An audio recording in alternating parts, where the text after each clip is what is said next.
Have you ever felt just stuck in a negative rut that you couldn't seem to get out of? Have you heard of the power of positive thinking, but you're just not sure how to put it into practice in order to get results in your life? In today's episode of Helpful Dreams, we're going to be looking into the power of positive thinking and how to put it into practice even when we feel a little negative. Many years ago, Dr. Norman Vincent Peale wrote a book called The Power of Positive Thinking. It is still one of the most popular books in the personal development and success genre, and the message was this: if you think more positively, you're more likely to receive positive results and be happy. So how do we truly harness the power of positive thinking?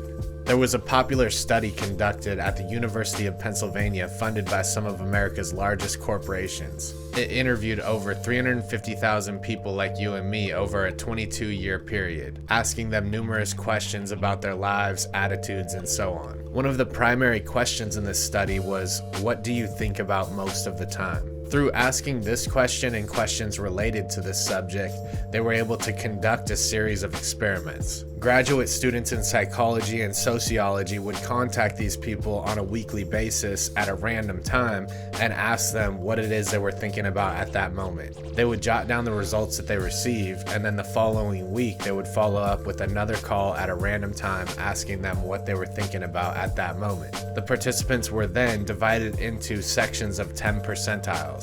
They found that people in the top two 10 percentile sectors thought very differently than people in the bottom 80%.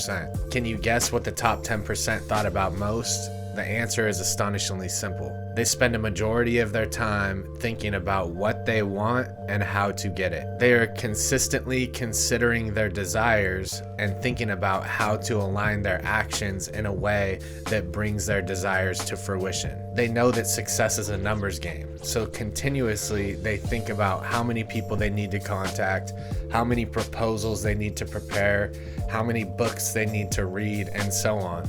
And they use that to align their actions with their ultimate desire. Thinking about what you truly want can put you in a space where you're more happy and positive. And then aligning your actions with those desires allows you to gain a sense of control of your life. The word how is one of the most crucial words when related to leadership and success. When we first set our goal for ourselves, the next question to ask ourselves is, how do we achieve that goal? If you ever have a problem, how do you solve it? If you come across an obstacle, how do you get around that obstacle? If you focus on what it is you want more than what it is you do not have, it puts you in a state of productivity where you're able to think and problem solve on your way to achieving your desires. Earl Nightingal states that success and happiness is the progressive realization of a worthy ideal. The worthy ideal is the visualization that we have of our ideal outcome, and the progressive realization is the continuous achievement of the goals that lead to our vision.